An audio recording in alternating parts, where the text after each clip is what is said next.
You're listening to the No Schedule Man podcast with Kevin Bulmer, exploring real stories and lessons learned with a variety of special guests. To learn more about Kevin and to access other episodes of the podcast, please visit noscheduleman.com and connect and contribute at NoScheduleMan on Twitter or Instagram and on Facebook, YouTube, and SoundCloud, all /NoScheduleMan. Thanks for listening and enjoy the No Schedule Man podcast. Struggle with reality. Hi, I'm Kevin. Thanks for finding us and taking some time to listen. This podcast is here to explore personal development in its many forms and to show you that you can achieve and grow and expand into your potential to live healthier, happier, and to do and experience whatever it is that is important to you.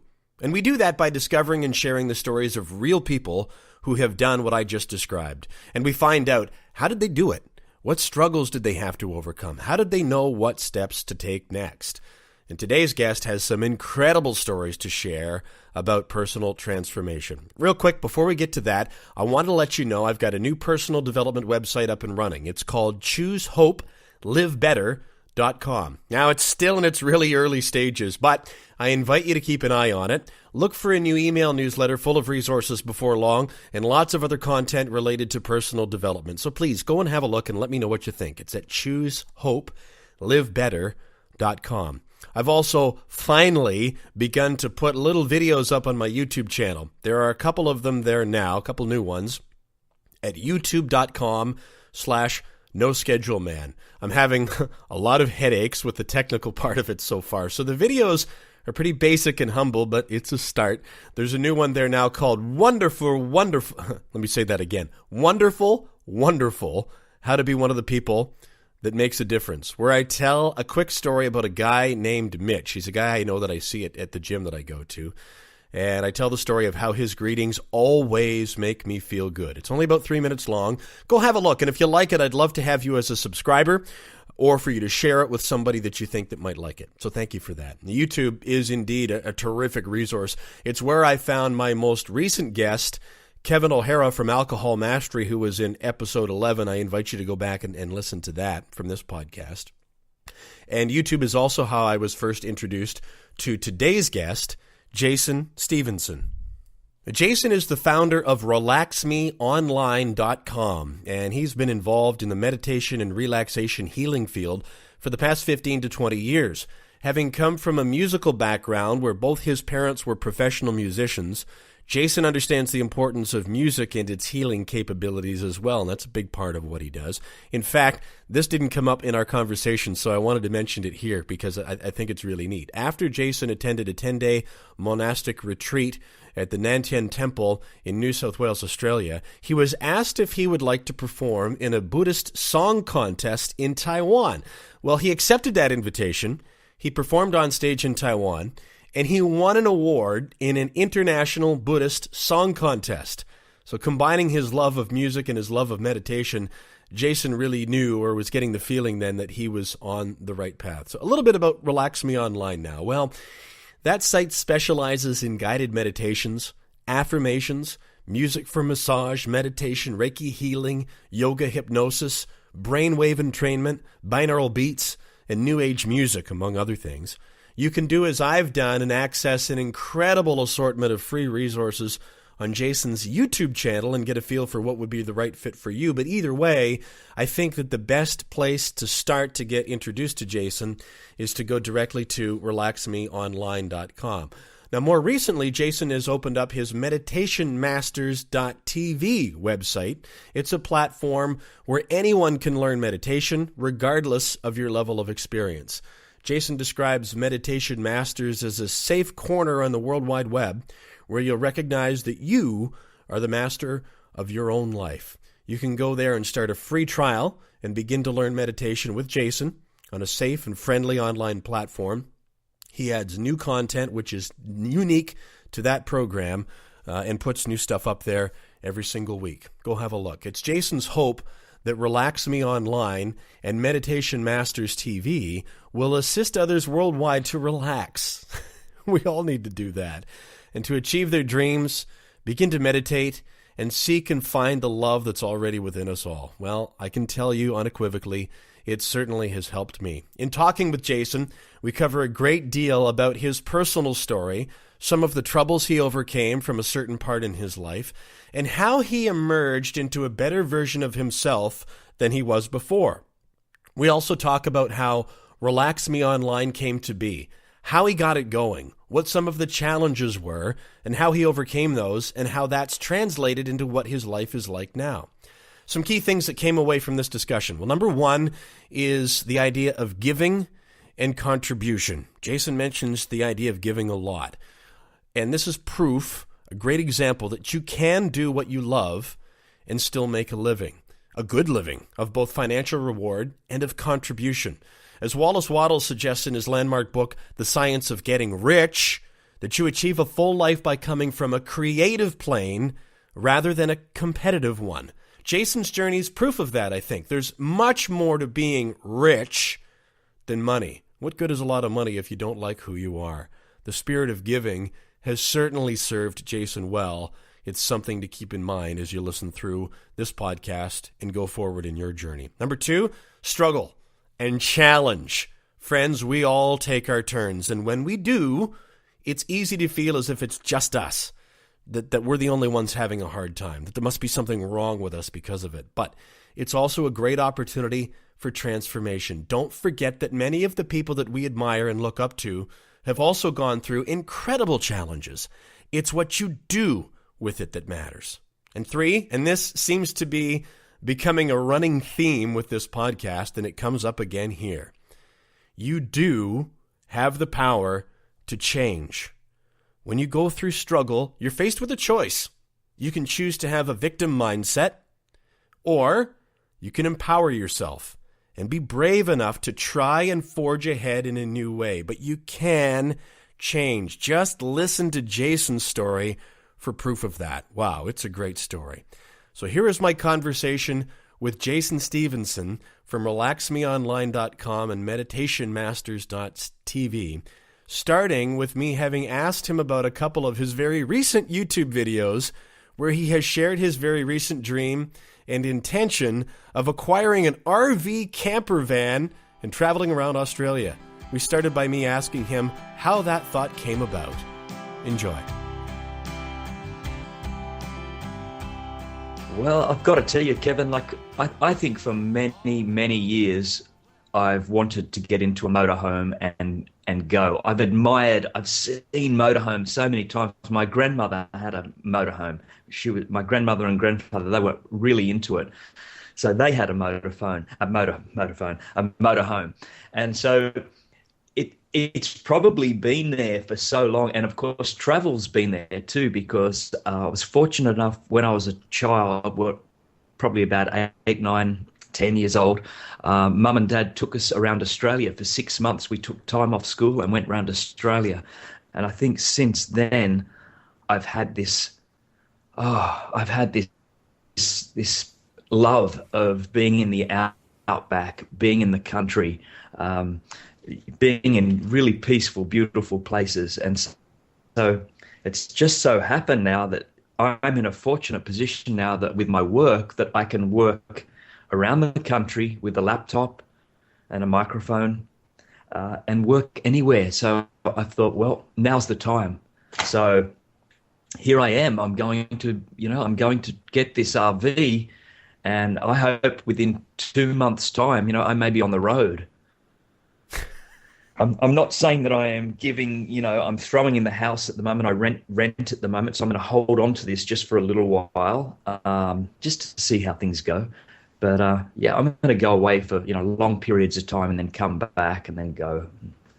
Yeah, I'm really excited. I haven't got the van yet, but I think it may happen soon.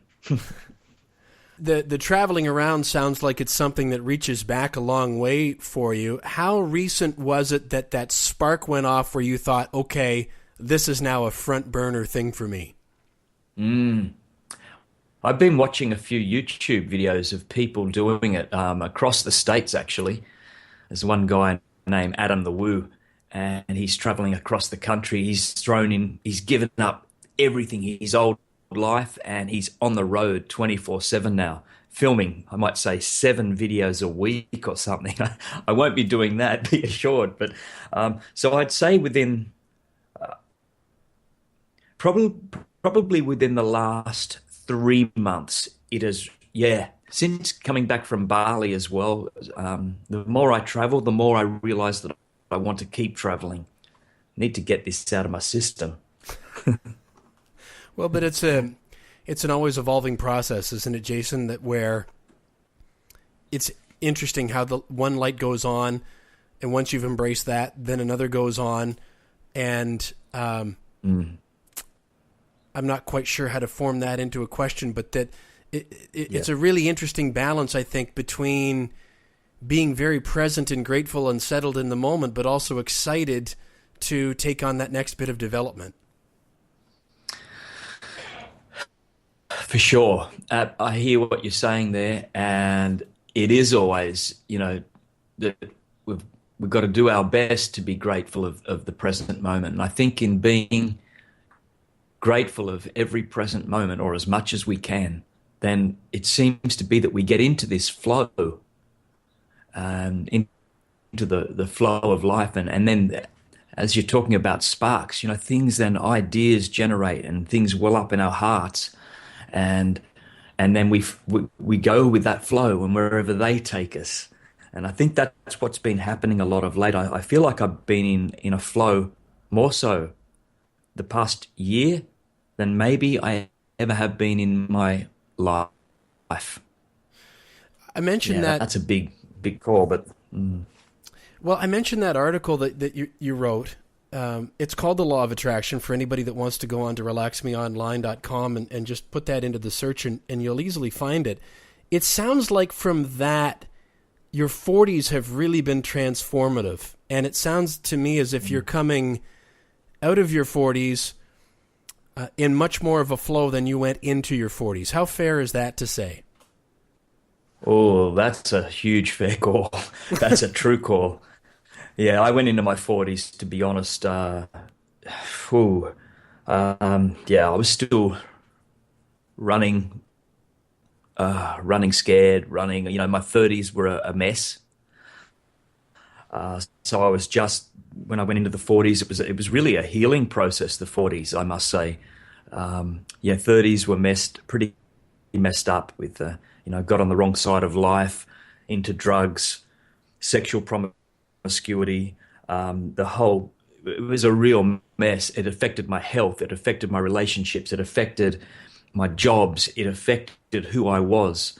And so really coming into the 50s now, about to enter the 50s with much more peace in my heart and a place of wanting to give and serve others rather than a place of what can I get out of this world? What can this world give me?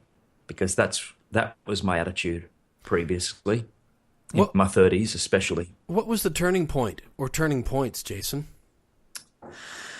My health took a real decline in the 30s.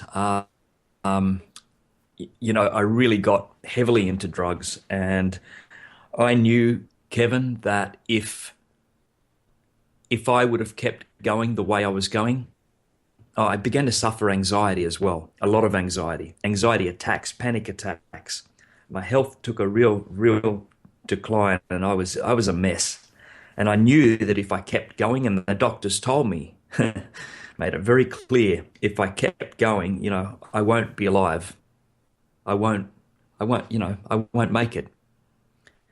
And life is, even though things were messy for me, I still valued life, and I certainly valued my parents, my family and friends, and I didn't want to hurt anyone in the process, and I know that it would. And so I made a decision to change. And that's when I introduced, more and more affirmations into my life and began to record a CD for kids to help believe in themselves, because it all stemmed, from a lack of belief in who I was and it was like a self-loathing of who I truly was. That's how it all kind of started, really. Tell me more about yourself. Sorry, for those that are listening, Jason's in Australia and I'm in Canada, and so we're making the best of a Skype connection. So we apologize to each other before we even started when we stomp on each other a couple of times.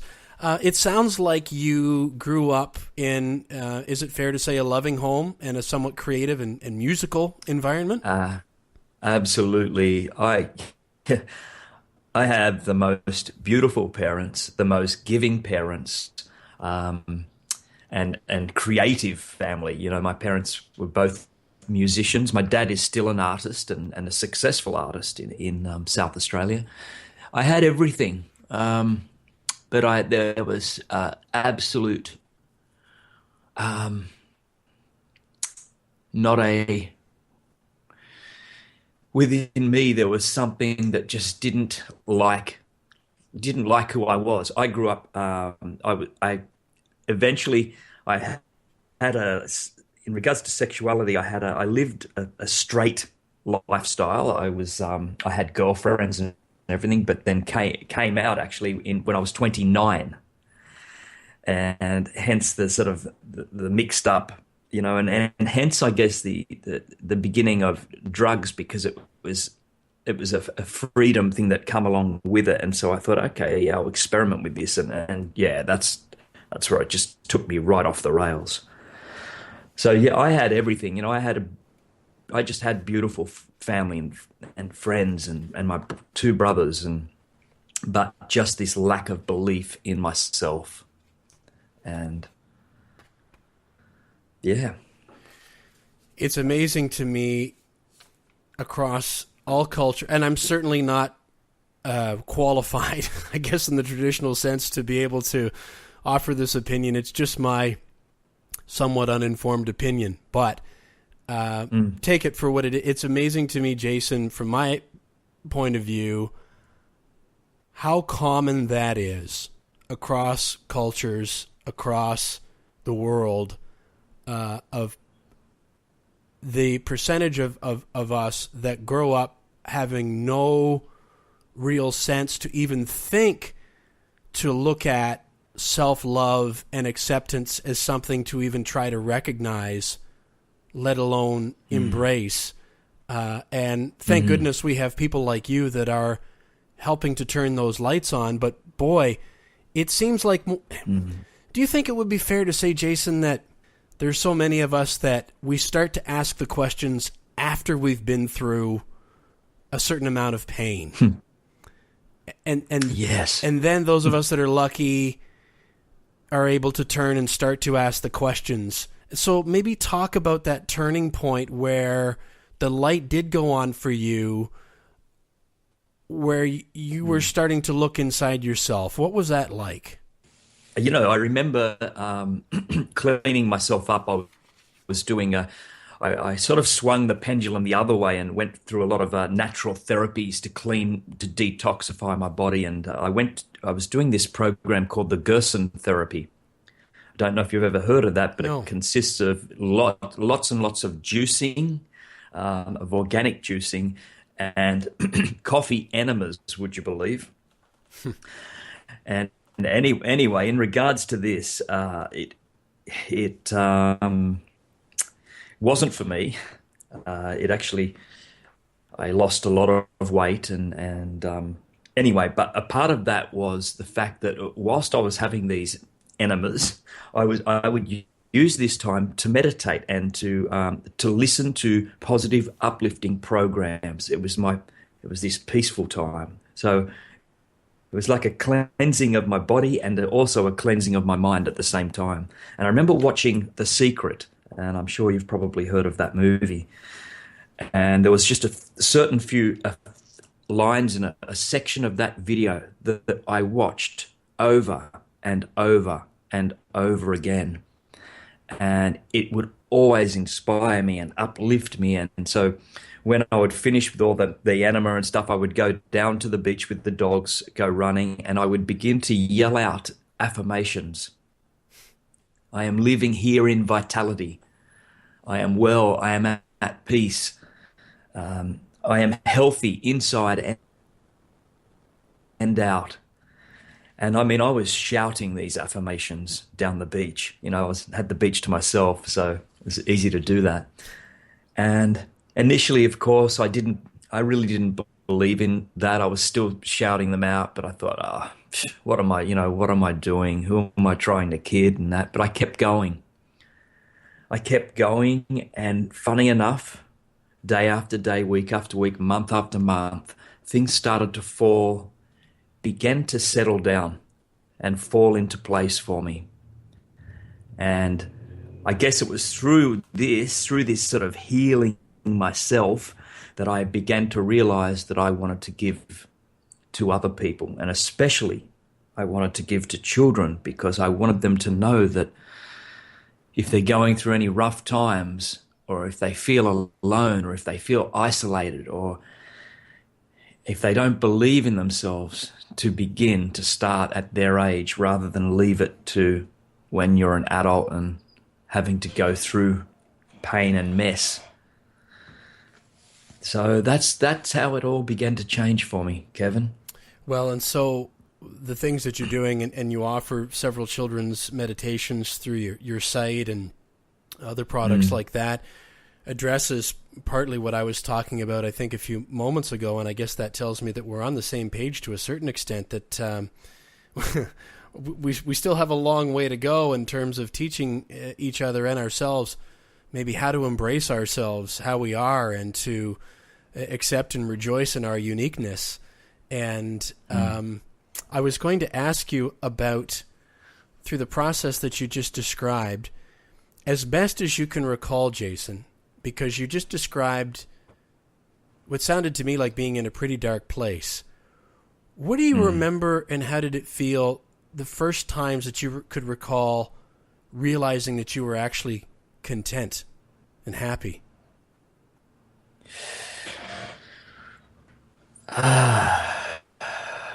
Just trying to cast my mind back to that time. It came fleetingly. There'd be just moments of that. And how did you know that that's what it was when you had been so far away from it?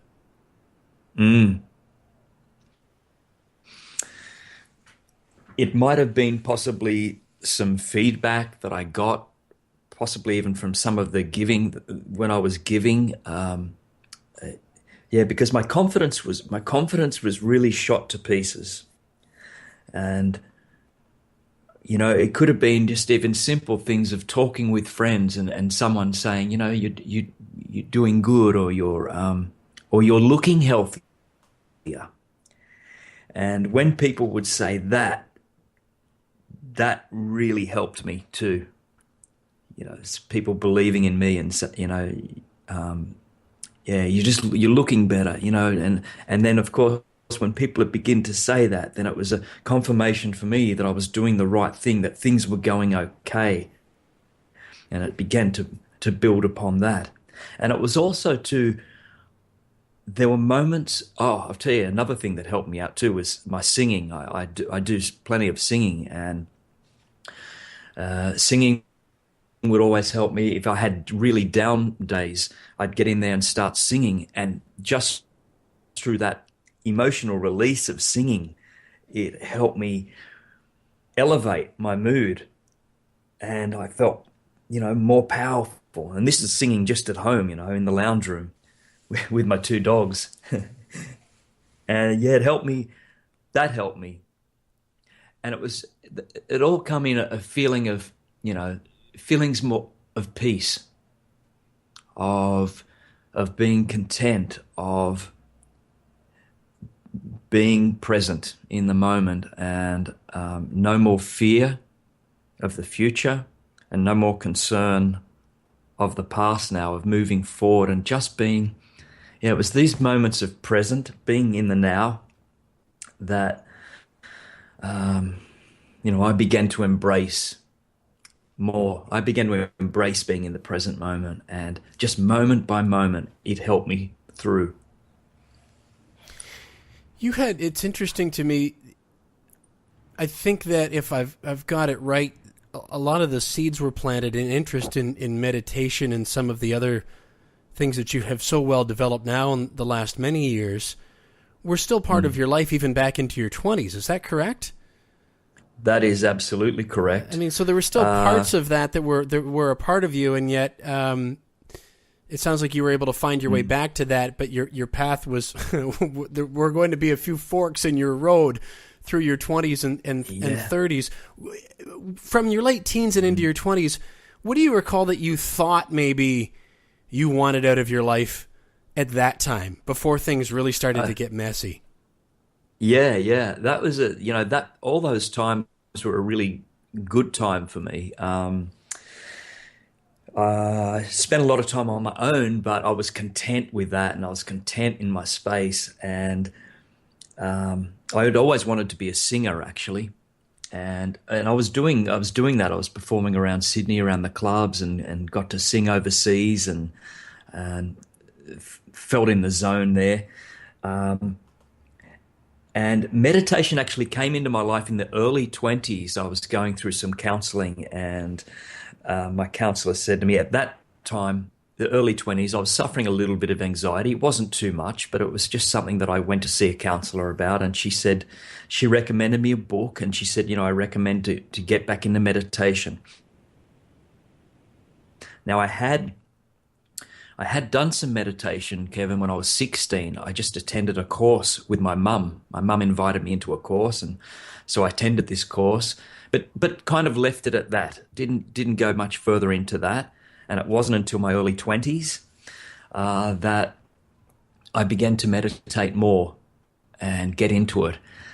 Now, I've forgotten this train of thought of where I was going with this.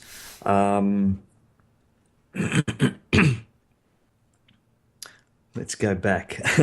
Well, I led you down the path of asking about some of those seeds that had been planted, an interest in meditation and some things like that were a part of your experience in your younger life, that it sounds as if you veered away from that path into your 30s. But I guess that now I'm trying to remember my original line of questioning, and I guess it was, That's a good... let me put it to you this way. When I was young, I was thinking I was going to get into broadcasting and I would be a sports play-by-play announcer, and I had my whole life all mapped out in my head.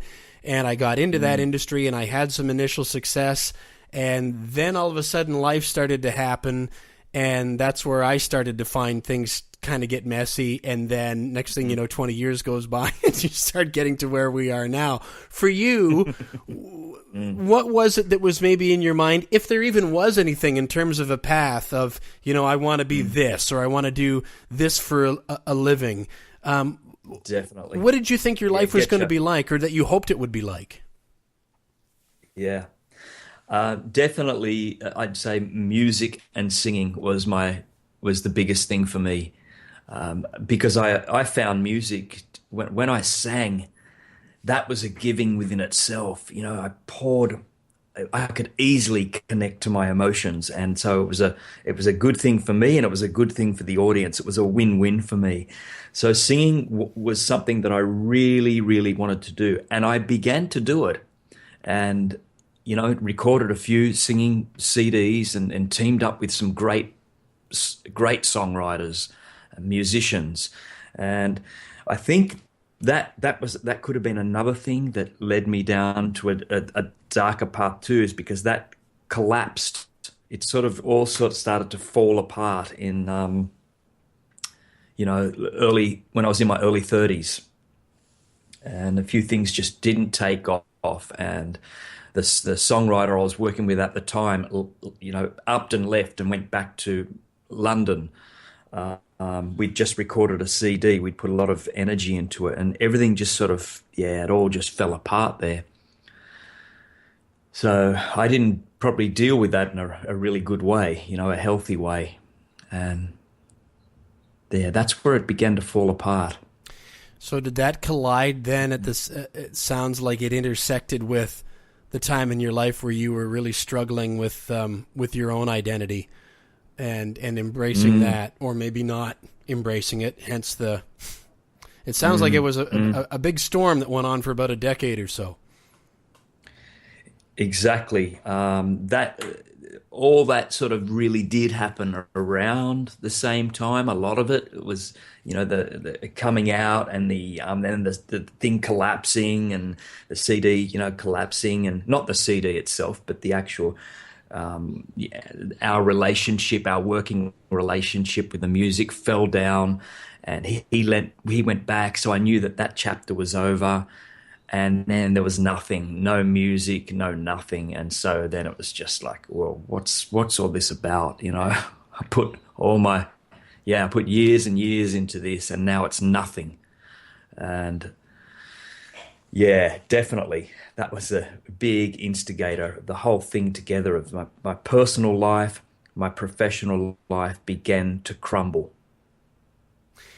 I really appreciate you being so forthright about that, and I'm going to move us away from it here in just a moment, but I think it's really important to share these kinds of stories, and here's why, Jason, is because I think that, for instance, I'll use myself as an example. When my life had crumbled, that's where I found Jason Stevenson, and you were one of the people, well, without you even knowing it, and now I have the great good fortune to be able to tell you now that you were one of the people that I found that helped to start pulling me out of a place that I didn't want to be. But when we look at somebody like yourself or so many others, for some reason we just automatically think that everybody else's grass is greener and they've never had these challenges. We just internalize that we think something is wrong with us, and we don't necessarily think of the challenges that have provided the motivation and all of the really difficult work and dedication it takes to be able to build to where,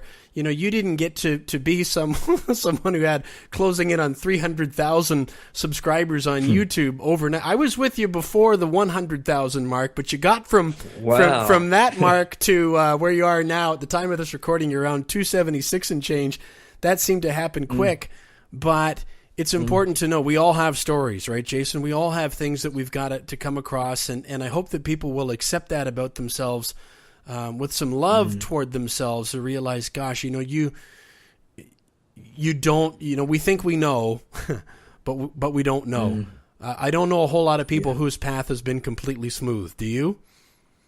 Oh, mate, no way. I don't know. I don't really think I know anyone, and I think if they do say that, then I still always think that there's possibly something underlying that has been going on or has gone on, or yeah, absolutely. And the more messages I get on YouTube now, the more I see so many people going through dealing with their own crap. It's everyone's out there. Everyone's got our different stories to tell, and hopefully, for the most of us, we can find our way back, and it's with love, it's with self-love, it's with also sometimes taking the focus off ourselves too, and when we begin to give, more flows to us. That's a major thing that I've learned is the more I'm giving, the more that is coming back, and it's a beautiful situation. It's a win-win for everyone. I'm going to be angry at myself if I don't ask you this. You mentioned about the secret. As trite maybe as that sounds, that there were a couple of passages in well, I'm asking you this for a reason, Jay. I'm setting you up because it was part of my path to finding you. You mentioned that there were a couple passages inside that film that at that time in your life really resonated with you. What were they? Oh man, it was Michael Beckwith, I think, was speaking it. Yep. And I think it was one of the last lines of the movie, and it was something along the lines of like, "You are enough."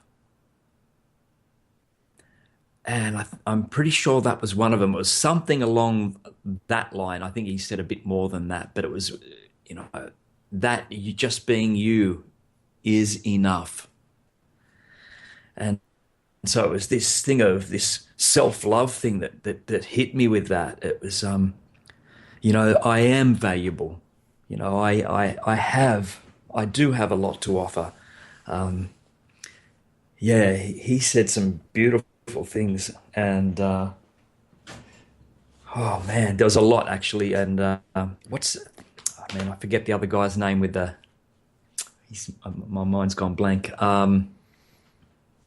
Nope, can't recall him. Well, but he spoke about the, yeah.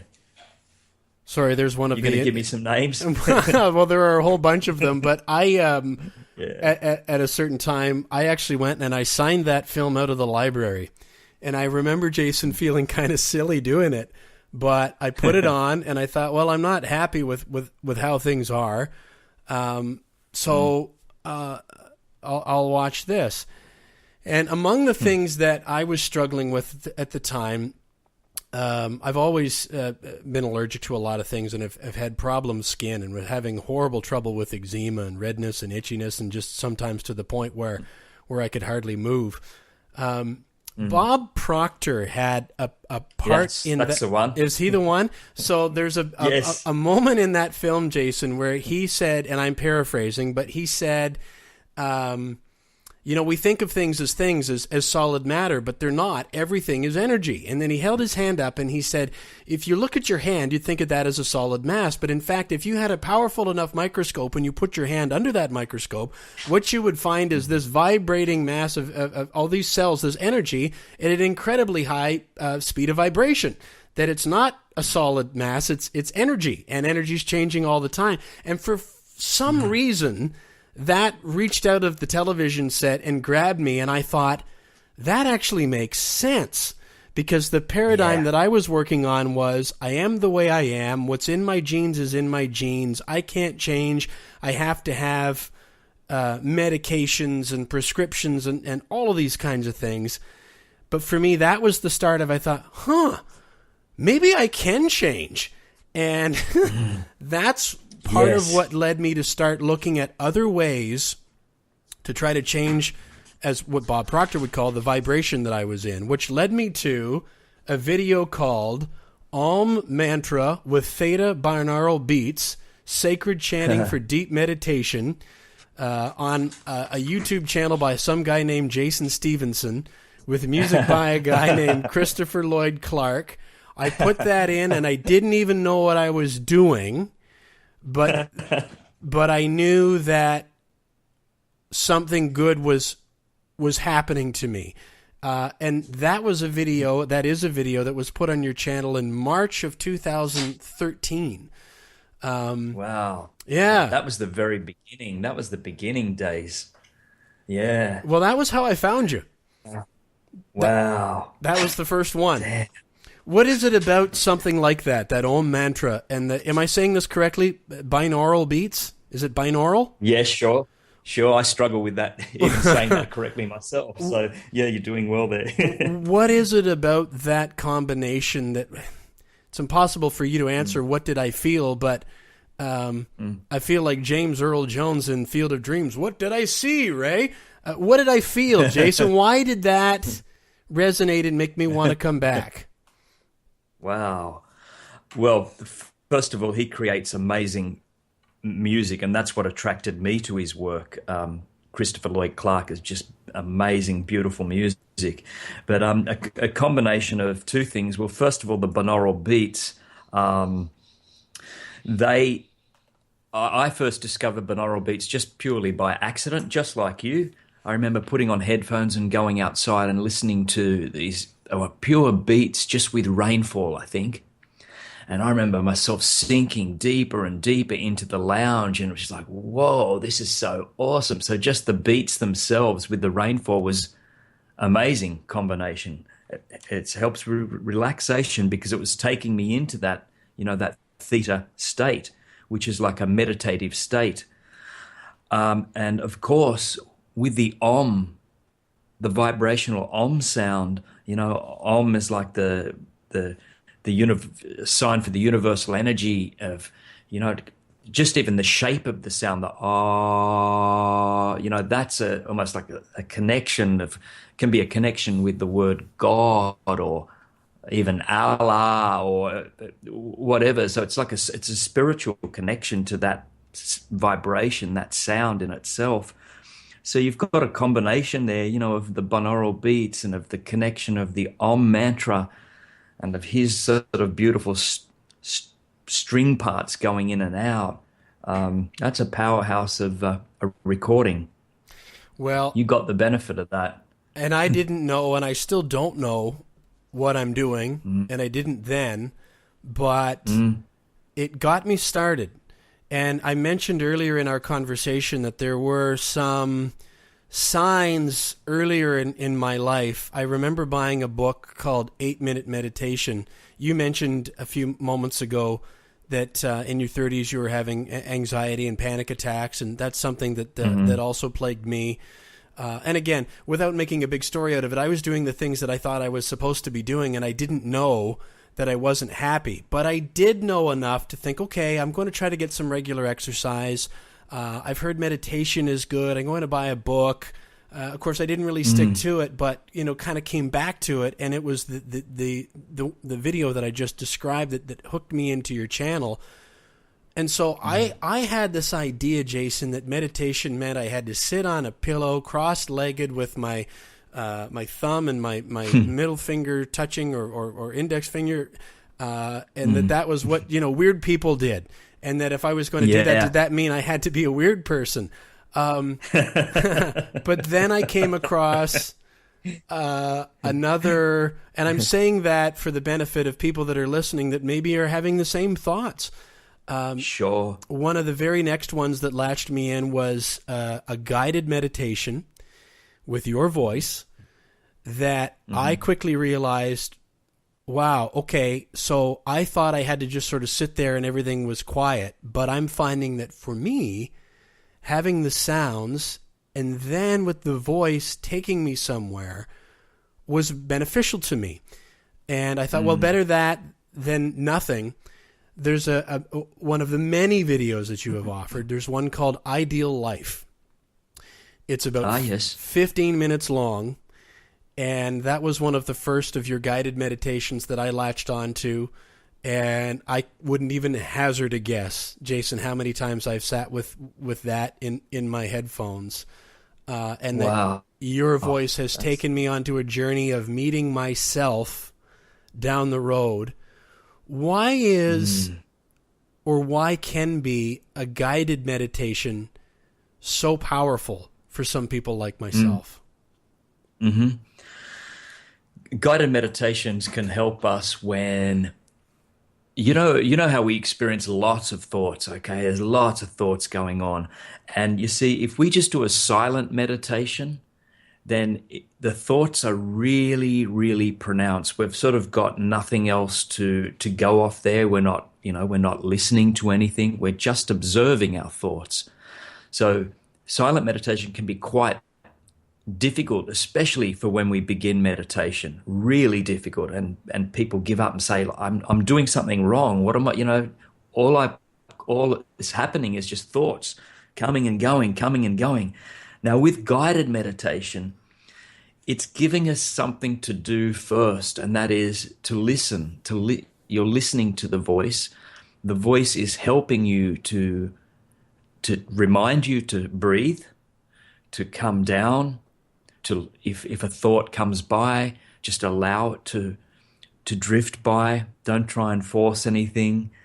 So it's taking you on a journey rather than just pure silence, which can be quite really daunting for beginners of meditation. A lot of people sit down with meditation and think that the idea with meditation is simply to silence the mind, but it's actually not to silence the mind. The idea of meditation is to be aware of the thinking, because we have so many thoughts, and not to attach ourselves to the thoughts, but just to be aware that they exist, and then just to let them go.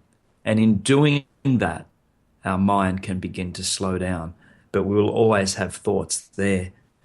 But guided meditations are wonderful because they do take us on a specific journey, also for a specific topic. Like, you've gone with one, listening to the Ideal Life, and, you've got ones to help reduce anxiety, and ones for this, and ones for depression, and ones for goal setting, or whatever it is. So when you first switch that on, you've got some idea initially of what's going to happen.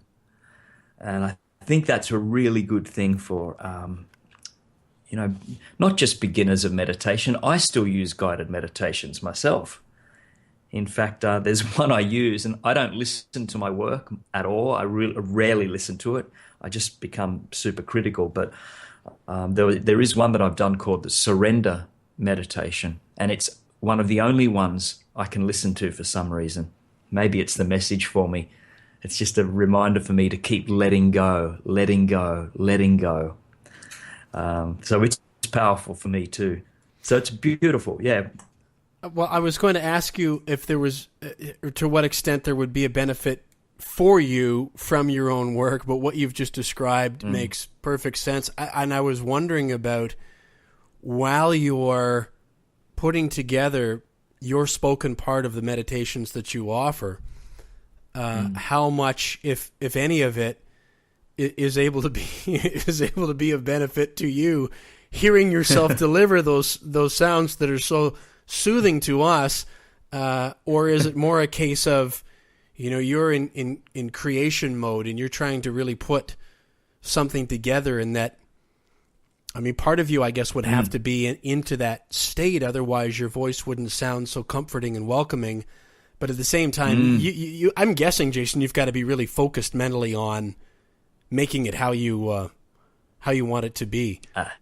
Absolutely, Kevin. I've just been, doing some training with a friend of mine that's beginning to do affirmation recordings, and I reflected back to him the other day and said, when I first started this, I was more concerned about how my voice would come across to the audience, rather than the focus was on giving to the people.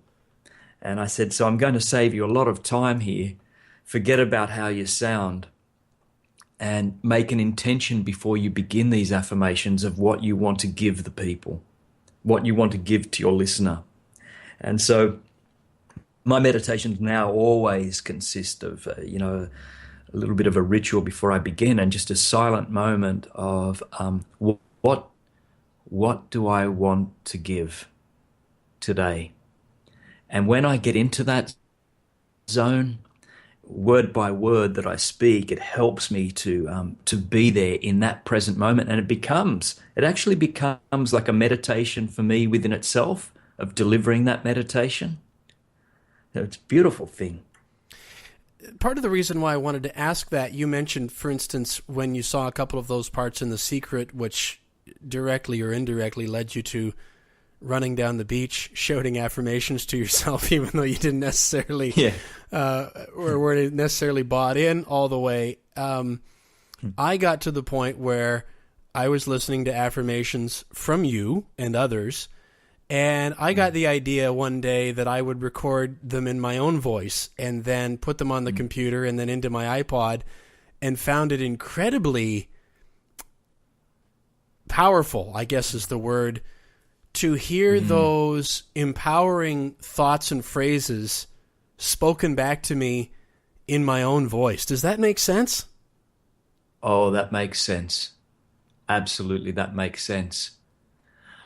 And you've just brought back something for me too, Kevin. I remember I was in South Australia, and I was going through a rough patch too.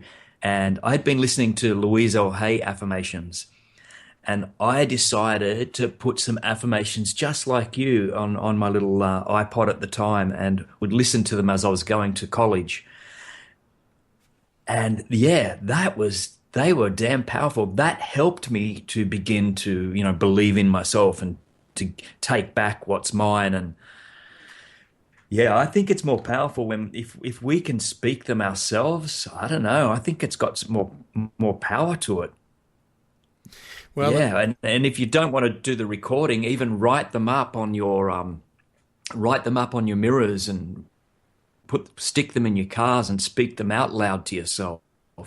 It works. Yeah. They work. Yeah, it certainly does. And then back to where we were a moment ago with the guided meditation, I mentioned that Ideal Life is one that I've brought up here, and I'll post the links to any of those that we reference in this conversation when we post the podcast.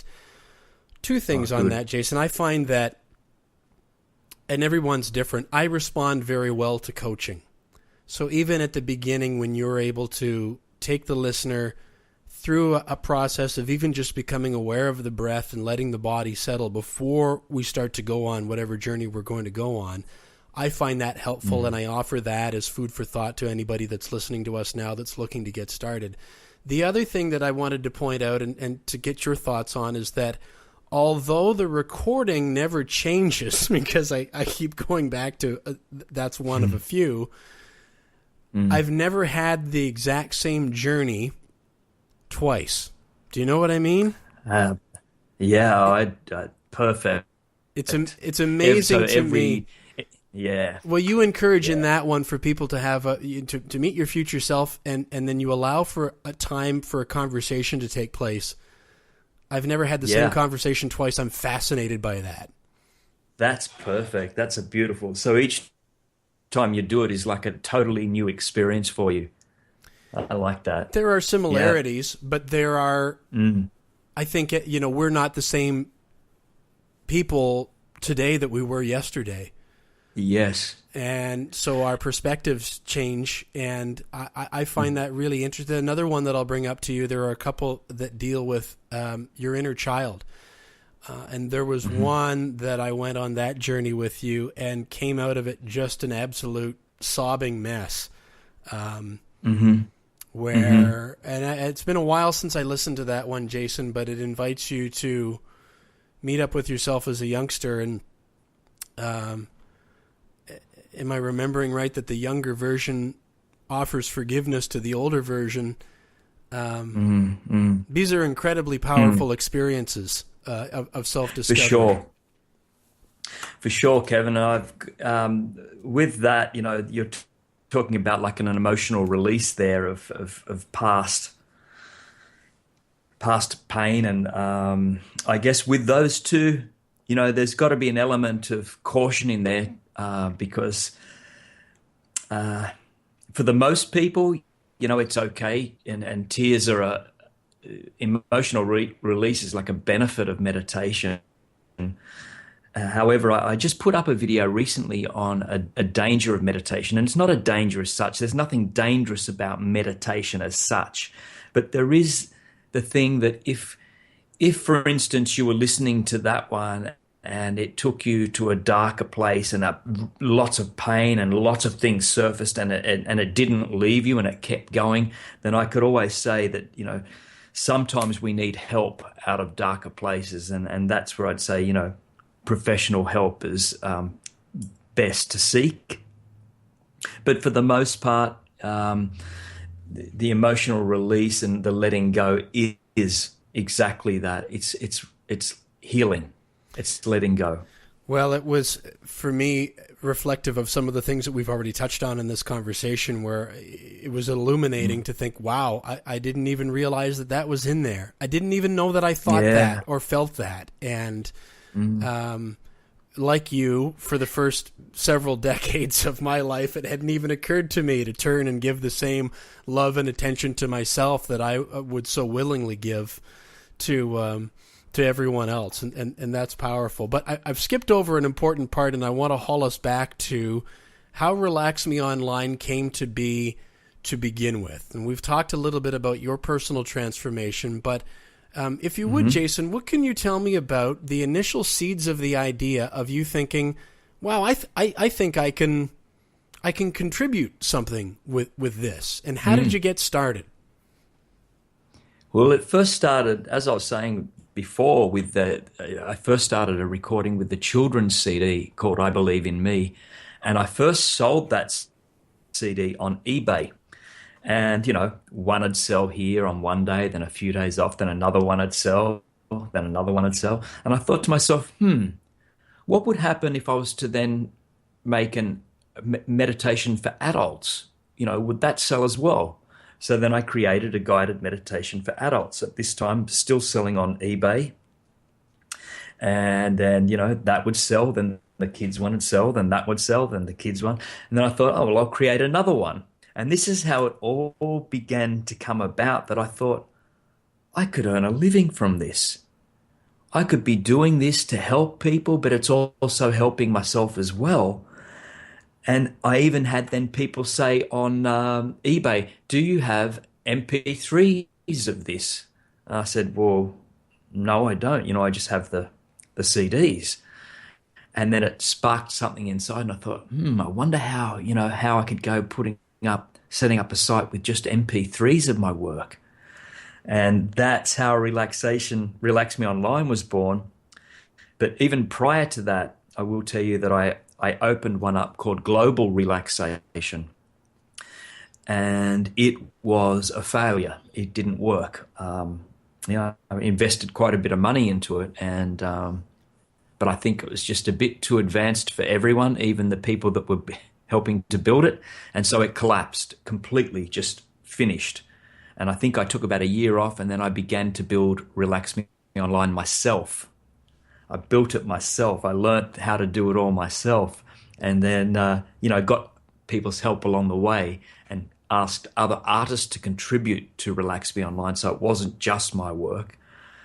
But as it's turned out now, it's probably about 80% of my work, my guided meditations and music. So that's how it was born. Boy, there are about a dozen questions I could ask you from just those last couple of sentences. Go for it. I'm trying to pick one, Jason.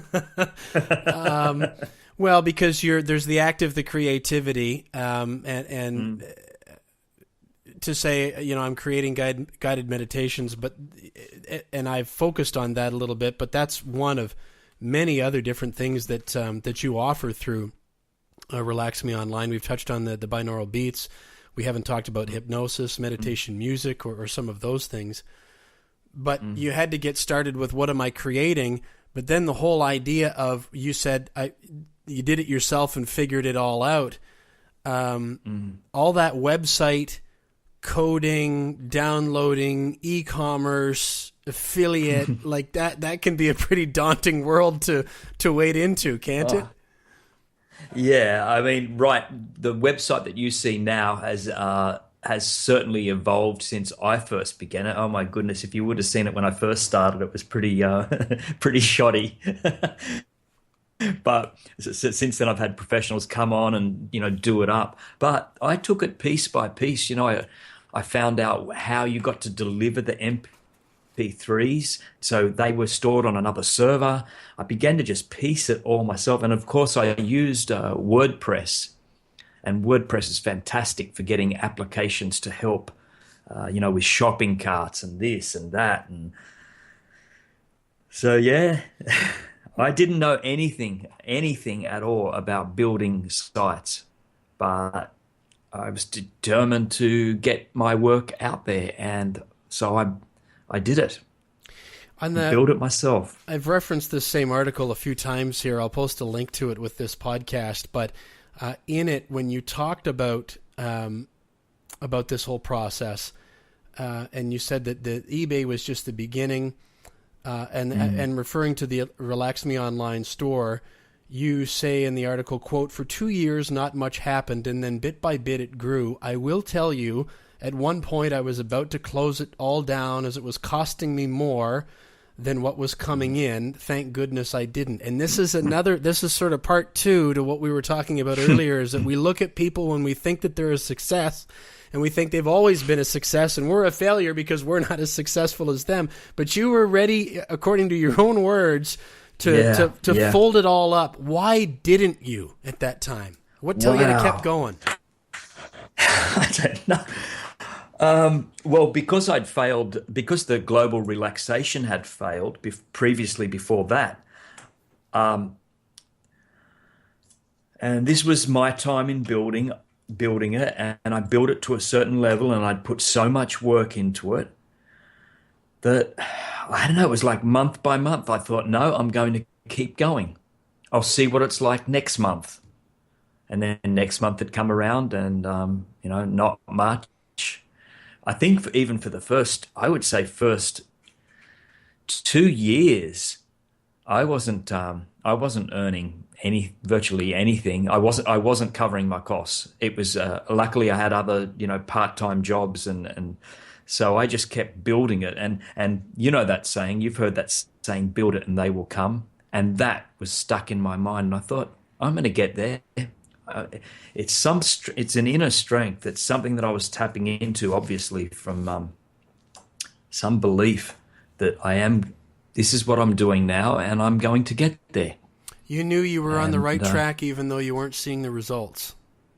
Yes, I did. Deep in my heart, I knew this was right. I mean, I can't say that if it would have happened for another year without getting pain, I may have stopped and thought, okay, this is not going to work. But, eventually tiny bits of sales started to come in, and I thought, oh, okay, maybe, yeah, this could be it. This could be the beginning. And so that's how I kept going down that path and thinking, okay, yep. And then it started to snowball.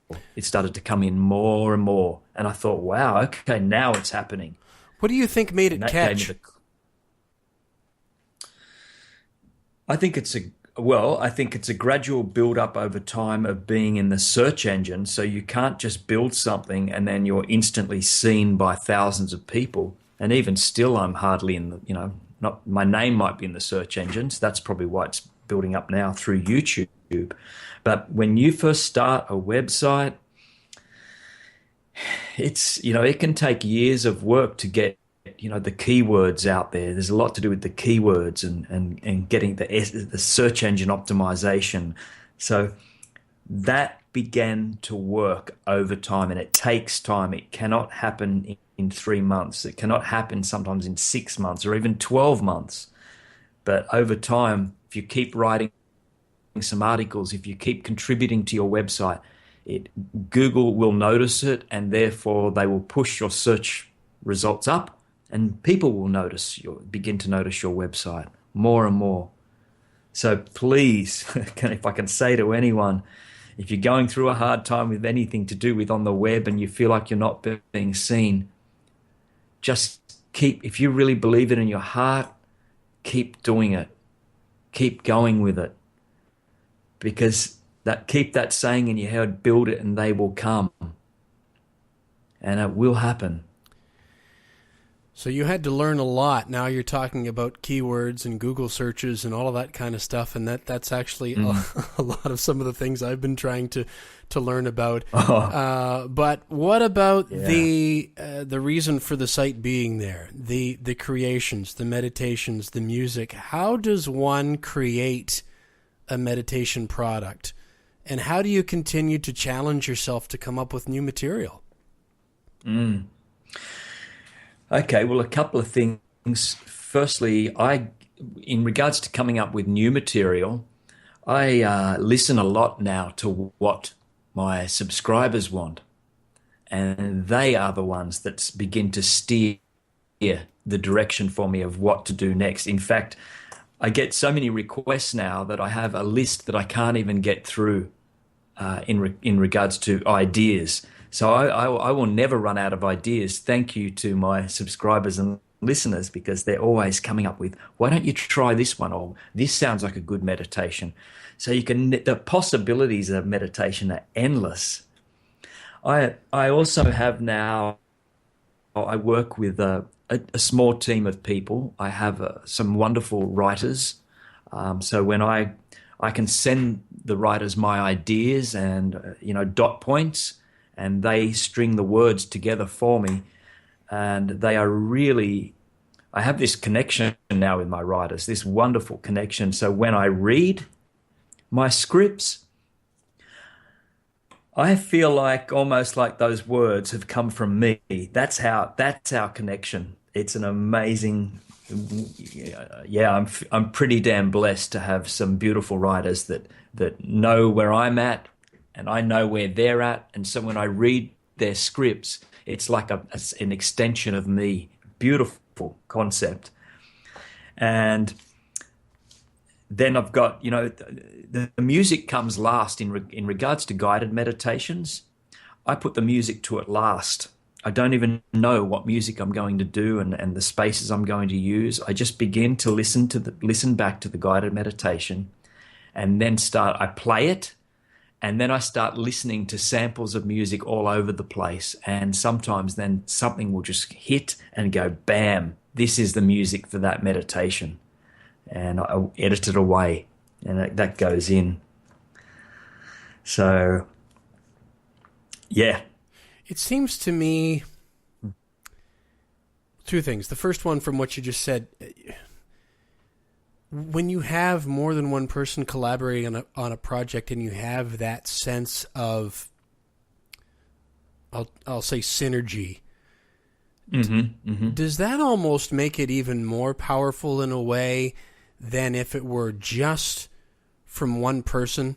Meaning that you've got that essence of multiple spirits that are channeling into something, that, because you continue to talk about giving, that must be a really wonderful feeling to sense being channeled in with the efforts of someone else into creating something. It. Is that it? I absolutely. I think you have hit something there. It's a combination of this, of all of us doing what we love and being at where we're skilled at, and we're coming together to put this together. The writer, the musician, the speaker, the producer. I think that you've hit it there. You've hit it spot on. Because, like, I can come up with ideas, and sometimes I have trouble putting words together.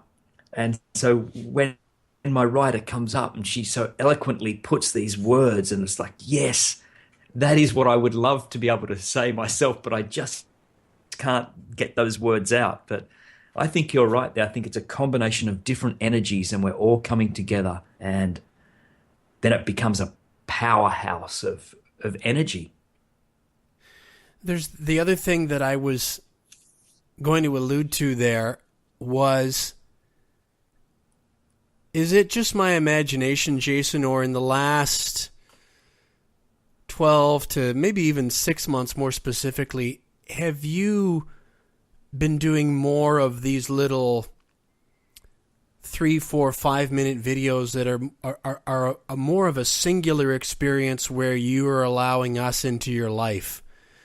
And I see that as almost kind of the complement to that spirit of teamwork that we just talked about in delivering the meditation and the hypnosis and the music products. That it feels to me like you're even building more of a relationship with those that follow you.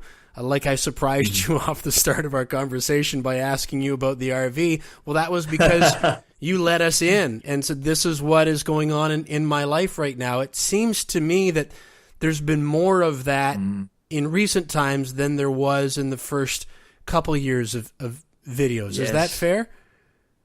You've got your eyes on my channel, haven't you? Well, that was true. Kind of, yes, I have.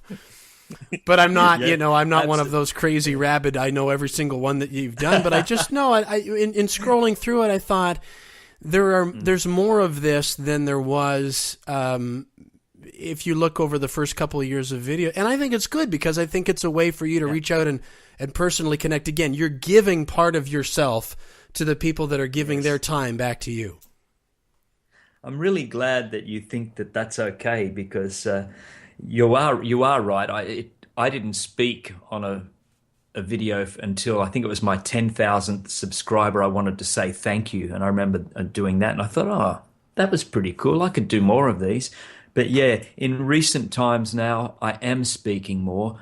I want people to realize that, sometimes people have idolized me and put me up there as a guru, and that I've got my shit together. And I want people to see that no, that's not the case. I'm a human being just like you, with good times, with rough times. And the more I'm going to be putting these up, the more and especially when I'm going RVing around the country, I'm going to be I want to show difficult times. I want to show everything. I want people to see me as that I can create, these guided meditations, but ultimately I'm a human being with hopes, with dreams, with problems, just like everyone else. So that's becoming really important for me. And it's also a chance for me to give, to express myself, to not necessarily have to read a script, but to express who I am and express it the way that I express it. So you will be seeing more of these. Of course, I'll still be doing my guided meditations and affirmations every week, without fail. But I want to speak more to the people. I'm feeling this connection. I really beginning to feel this connection with me speaking and giving to the people directly through to the camera, kind of like reaching out. And I'm kind of liking where this is going, and I have no idea where this is going, but I'm just going with the flow. What do you think that guy who you were in your 30s would think if he could be aware of a conversation like this, where you're talking to somebody that is legitimately saying to you, this conversation is easy for me, Jason, because I already feel like we're old friends from a long, long time ago, and that my life is better. And as a result of that, the experience of all of the people that are closest to me are having a better experience. To what extent is up to them. But because of that improvement, due in part to you. I mean, could you even have been able to fathom that from that, that guy that you were? Wow.